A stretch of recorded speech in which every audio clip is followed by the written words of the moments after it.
हाँ बच्चों, आज हम आपके लिए डीएनए की संरचना ये टॉपिक लेकर आए हैं। आपके एनसीईआरटी कक्षा 12 के चैप्टर नंबर 6 में मॉलिक्यूलर बेसिस ऑफ इनहेरिटेंस मतलब आनुवंशिकता का आणविक सिद्धांत।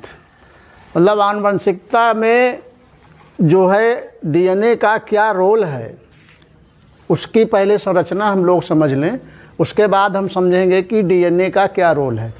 तो डीएनए बेटा सबसे पहले तो ये समझ लो कि डीएनए को store house of genetic information कहा जाता है। Store house of genetic information, इसका क्या मतलब हुआ कि जितनी भी आनुवंशिक सूचनाएं हैं उनका एक संग्रहालय। स्टोर हाउस का मतलब संग्रहालय। संग्रहालय किसका? आनुवंशिक सूचनाओं का। यानी जितनी भी आनुवंशिक सूचनाएं हैं वो सब डीएनए में स्टोर रहती हैं, मतलब डीएनए के अंदर भरी रहती हैं।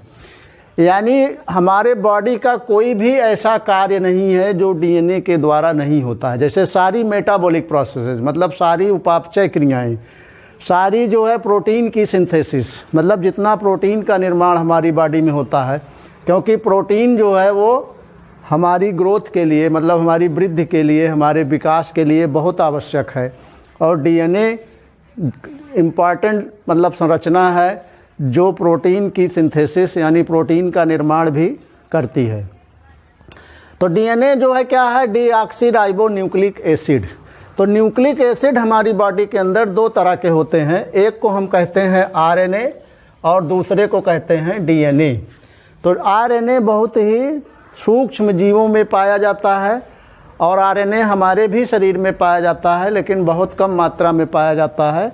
90% डीएनए जो है वो केंद्रक के अंदर पाया जाता है और 10% डीएनए केंद्रक के बाहर पाया जाता है। आरएनए या डीएनए जैसे वायरस होते हैं तो वायरस में या तो केवल आरएनए होगा या केवल डीएनए होगा, लेकिन हम लोगों के शरीर में जैसे डीएनए और आरएनए दोनों पाया जाता है, क्योंकि आरएनए की मदद से ही प्रोटीन का निर्माण डीएनए द्वारा होता है। क्योंकि डीएनए में जो सूचनाएं हैं वो सबसे पहले किस में आती हैं? आरएनए में, जिनको हम एमआरएनए कहते हैं।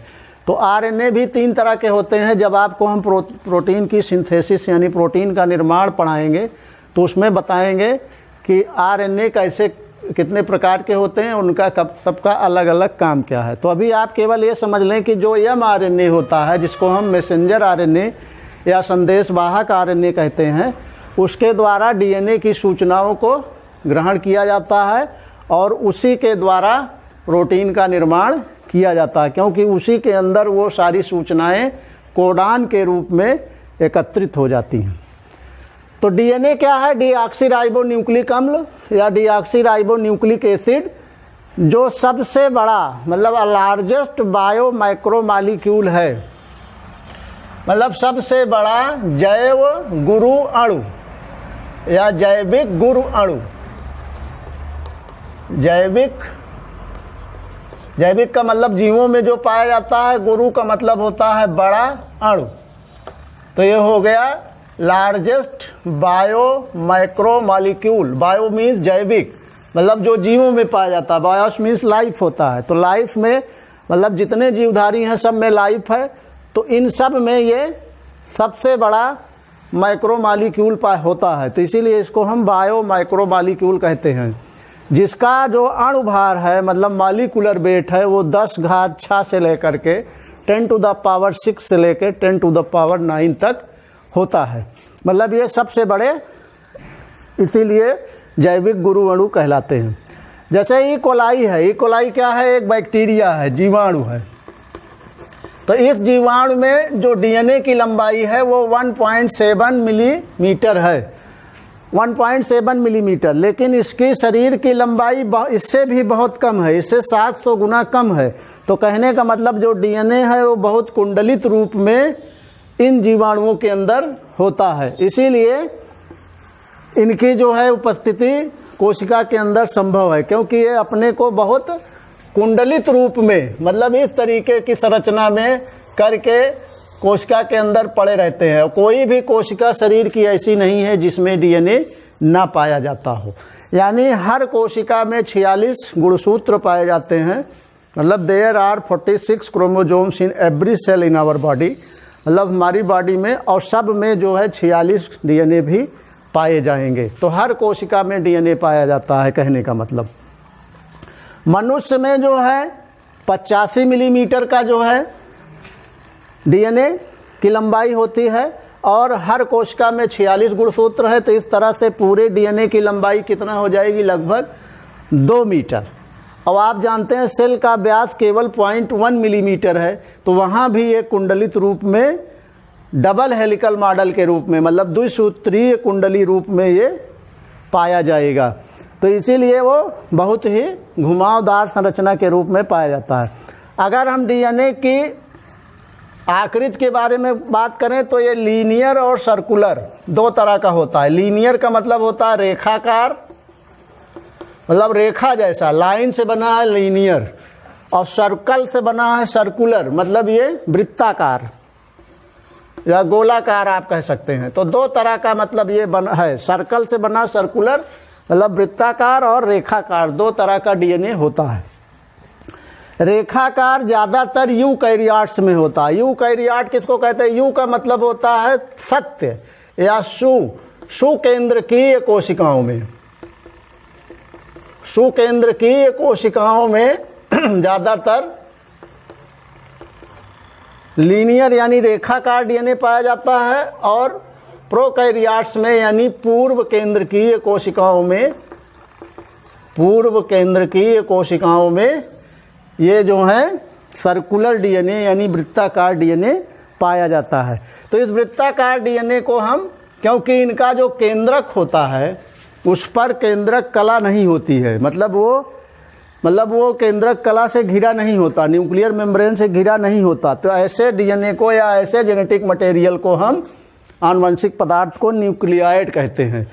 और इनके बाहर भी, मतलब कोशिका द्रव्य में भी एक वृत्ताकार मतलब कि आनुवंशिक पदार्थ पाया जाता है जिसको हम प्लाज्मिड कहते हैं। और इनका उपयोग जो है जेनेटिक इंजीनियरिंग में किया जाता है। किसमें? जेनेटिक इंजीनियरिंग में। ये कैसे किया जाता है? जब आपको हम 11वां पाठ आपको पढ़ाएंगे तो उसमें आपको बताएंगे, जिसमें बायोटेक्नोलॉजी का चैप्टर है उसमें आपको हम बताएंगे। तो डीएनए की अगर हम संरचना की बात करें तो इसमें 3 घटक होते हैं, यानी 3 कंपोनेंट्स होते हैं। पहला कहलाता है पेंटोज शर्करा, मतलब ये इन चीज़ों से मिलके बना होता है डीएनए। तो सबसे पहले आप ये जान लें कि डीएनए जो है वो एक पॉलीमर है, मतलब बहुलक है। क्या है? बहुलक है, यानी पॉलीमर है। किसका? पॉलीमर। किसका पॉलीमर है? वो छोटे छोटे घटकों का, यानी छोटे छोटे कंपोनेंट्स का। तो उनको हम कहेंगे एकलक, मतलब मोनोमर। तो कई मोनोमर्स मिलके पॉलीमर बनाते हैं। तो उन एकलकों को हम क्या कहते हैं? न्यूक्लियोटाइड। तो ये न्यूक्लियोटाइड से बना होता है। तो कहने का मतलब ये कई न्यूक्लियोटाइड से मिलकर बना होता है, तो इसलिए इसको हम पॉलीन्यूक्लियोटाइड श्रृंखला कहते हैं। पॉलीन्यूक्लियोटाइड श्रृंखला, पॉलीन्यूक्लियोटाइड श्रृंखला किसको कहते हैं? डीएनए को। क्यों? क्योंकि ये कई न्यूक्लियोटाइड से मिलकर बनता है। पॉली मीन्स मेनी, माने कई। तो कई न्यूक्लियोटाइडों से मिलकर बना तो एक न्यूक्लियोटाइड चेन बनी, तो इसलिए इसको हम पॉलीन्यूक्लियोटाइड चेन या श्रृंखला कहते हैं। तो उस श्रृंखला में यानी एक न्यूक्लियोटाइड में क्या क्या होगा? एक पेंटोज शर्करा होगी, इसके अलावा एक नाइट्रोजनस बेस होगा, नाइट्रोजनी समाक्षार उसको कहते हैं, और तीसरा होगा उसके अंदर फास्फेट समूह। फास्फेट समूह। अब इन तीनों की अलग अलग संरचना मैं आपको इसको रब करके बता रहा हूँ। इन तीनों को अलग अलग आपको समझाऊंगा कि ये तीनों अलग अलग कैसे होते हैं।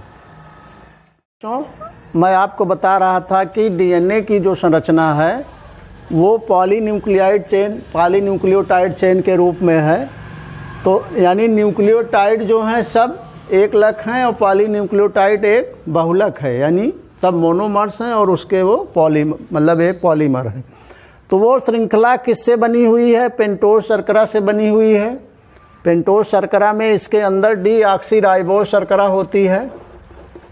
डीऑक्सीराइबोज, अंग्रेजी हिंदी दोनों में इसको वही कहेंगे, डीऑक्सीराइबोज शर्करा। आरएनए में राइबोज शर्करा होती है। तो आप समझ लें, पहले एक आप ऑक्सीजन ऐसे बना लें और एक पंचकोणीय संरचना इस तरह से आप बना दीजिए। ये जो है, जो इसके कोने आप देख रहे हैं, मतलब जहाँ ये कोण बन रहे हैं, ये सब कार्बन की नंबर है। तो ये पहला कार्बन हो जाएगा, ये दूसरा हो जाएगा, ये तीसरा हो जाएगा, ये चौथा कार्बन हो जाएगा और पांचवा कार्बन इसका अलग से लिखा जाता है CH2OH के रूप में, मतलब ये कार्बन पांचवा होगा। तो इस तरह से पेंटोज का मतलब ही होता है, पेंट का मतलब पाँच कार्बन वाली शर्करा, पेंटोज शुगर, ठीक है। तो 5 कार्बन वाली ये बंद श्रृंखला होती है। इस पर जो है OH और H लगा होता है।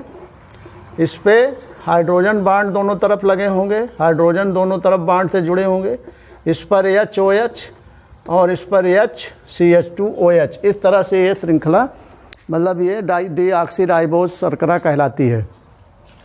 आरएनए में जो बनेगा, आरएनए और डीएनए में थोड़ा सा अंतर होता है। ये भी इसी तरह से पंचकोणीय संरचना है।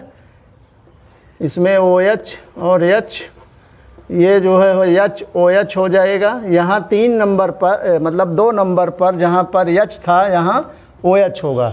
किसमें? राइबोज शर्करा में। ये राइबोज हो गई, ये डीऑक्सीराइबोज हो गई। तो डीऑक्सीराइबोज शर्करा किस में होगी? डीएनए में, और राइबोज होगी आरएनए में। यहाँ फिर HOH हो जाएगा, यहाँ पर H और यहाँ पर ये पांचवा कार्बन CH2OH। ये ध्यान दीजिएगा कि पांचवा कार्बन इस श्रृंखला के बाहर होगा, मतलब ये चौथे के बाहर होगा। तो ये फर्स्ट हुआ, second, third and fourth and fifth carbon. और इसी तरह से इसमें भी दोनों में फ़र्क इतना है कि यहाँ जो 2 नंबर पर ऑक्सीजन है OH का, वो इसमें नहीं होगा। D का मतलब हट जाना, D मीन्स एब्सेंट। ये जो D मतलब यहाँ पर टर्म है या वर्ड है, इसका मतलब होता है एब्सेंट। तो कहने का मतलब यहाँ पे ऑक्सीजन एब्सेंट होगी 2 नंबर पर, इसीलिए इसको डीऑक्सीराइबोज कहते हैं। ऑक्सी मीन्स ऑक्सीजन, तो डीऑक्सी हो गया, मतलब राइबोज से ऑक्सीजन हट गया, इसलिए इसे डीऑक्सीराइबोज कह रहे हैं। यहाँ पे राइबोज में ऑक्सीजन मौजूद है, इसलिए इसको डीऑक्सी नहीं बल्कि राइबोज कहते हैं। इसके बाद इसका दूसरा कंपोनेंट कौन सा होता है? दूसरा कंपोनेंट इसका होता है नाइट्रोजनी समाक्षार। नाइट्रोजनी समाक्षार, या इसको हम नाइट्रोजनस बेसेस कहते हैं। ये 2 तरह के होते हैं, एक को कहते हैं प्यूरीन और दूसरे को कहते हैं पिरिमिडीन। पिरिमिडीन या पायरिमिडीन भी बहुत लोग कहते हैं। प्यूरीन में एडिनिन और ग्वानिन, कहीं कहीं एडिनाइन और ग्वानाइन भी लिखा रहता है। तो एडिनिन और ग्वानिन इसमें होंगे, 2 नाइट्रोजनी समाक्षार प्यूरीन में, और पिरिमिडीन में भी 2 होंगे। एक कहेंगे थाइमीन और दूसरे कहेंगे साइटोसिन। तो ये 4 जो हैं नाइट्रोजनी समाक्षार होंगे, जो 2 कैटेगरी में बटे हुए हैं, प्यूरीन और पिरिमिडीन में। इनको प्यूरीन और पिरिमिडीन में क्यों बांटा गया है, इसको मैं अभी आपको बताऊंगा। इसमें जो है तीसरा एक और होता है पिरिमिडीन में ही, जिसको यूरेसिल कहते हैं। तो यूरेसिल जो है वो मतलब कि आरएनए में होगा और डीएनए में थाइमीन होगा, मतलब थाइमीन की जगह पर यूरेसिल होगा। किसमें? आरएनए में। तीसरा है यूरेसिल, ये पायरिमिडीन के अंदर ही आता है and this is present in RNA। और थाइमीन किस में होगा? DNA में। तो DNA में मतलब ऊपर के चारों होंगे और थाइमीन की जगह पर यूरेसिल होगा RNA में, मतलब राइबो न्यूक्लिक एसिड में। ठीक। अब तीसरा कंपोनेंट है इसका फास्फेट। फास्फेट जो है आपको पता है कि फास्फेट का जो सेंट्रल एटम है वो फास्फोरस है, और फास्फोरस जो होता है ये इसकी जो संयोजकता है वो 5 होती है। तो मतलब इसकी संयोजकता 5 है। तो संयोजकता 5 होने की वजह से ये फास्फोरिक अम्ल के रूप में पाया जाता है। It is found in the form of phosphoric अम्ल। H3PO4 फास्फोरिक अम्ल के रूप में पाया जाता है। इसको आप ध्यान से समझ के लिख लीजिएगा। फास्फोरिक अम्ल के रूप में फास्फेट इसमें मतलब तीसरा घटक रहता है। इसकी संरचना कैसी होगी? जैसे फास्फेट हो गया तो इसमें एक ऑक्सीजन 2 बांड से जुड़ी होगी और तीनों तरफ जो है बाकी OH जो है सिंगल बांड से जुड़े होंगे।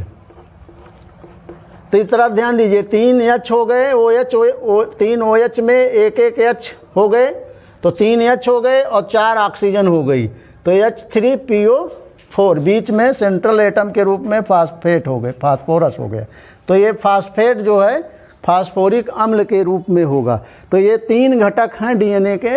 अब हम नेक्स्ट वीडियो में प्यूरिन्स की स्ट्रक्चर आपको बताएंगे, एडेनिन की स्ट्रक्चर कैसे होती है, ग्वानिन की, थाइमीन की, साइटोसिन की, और इनको सबको जोड़ना आपको सिखाएंगे कि कैसे हम सबको जोड़ करके न्यूक्लियोटाइड, एक न्यूक्लियोटाइड बनाएंगे और फिर कई न्यूक्लियोटाइड मिलके कैसे पॉलीन्यूक्लियोटाइड चेन DNA की बनती है।